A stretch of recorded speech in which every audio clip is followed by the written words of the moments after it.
Welcome back our channel. আজ মোহনবাগান বনাম Hyderabad FC match. Hyderabad খুবই উইক টিম। আজকে মোহনবাগান মিনিমাম হায়দ্রাবাদকে 3-4 গোল দেওয়া উচিত। দেখা যাক কী হয় রেজাল্ট। আশা করছি আজকে মোহনবাগান জিতবে। জয় মোহনবাগান। চলো যুবহাটি ক্রীড়াঙ্গনে দেখা হচ্ছে।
এইমাত্র খেলা শেষ হলো।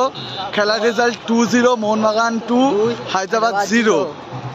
এবার ব্যাপারটা হলো আজকে অনেক গোল আমাদের এক্সপেকটেশন ছিল অ্যাটলিস্ট 5-6 গোল করার। 5 গোল তো ছিলই অ্যাটলিস্ট এক্সপেকটেশন, আর হতো নেক্সট বার দেখা যাবে। 6 গোল হতো। কামিংস খুবই জঘন্য খেলেছি, খুবই জঘন্য। ঠিক আছে, হবে।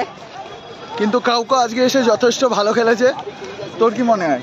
অবশ্যই 5-6 গোল দেওয়া উচিত ছিল, হয়তো হয়নি। কামিংস আর একটু ডেভেলপমেন্ট করা উচিত। অবশ্যই অবশ্যই। ঠিক আছে, দেখা হবে, যাক, পরের ম্যাচগুলো হবে। দেখা যাক। আর একটা কথা বলে দিই, ভিডিওটি ভালো লাগলে অবশ্যই কমেন্ট বক্সে জানান কেমন লাগলো ভিডিওটা। আর লাইক করো, প্রচুর শেয়ার করো, আর অবশ্যই সাবস্ক্রাইব করো। জয় মোহনবাগান, জয় Mohun Bagan. Good night. Good night. আবার দেখা হচ্ছে নেক্সট ব্লগে।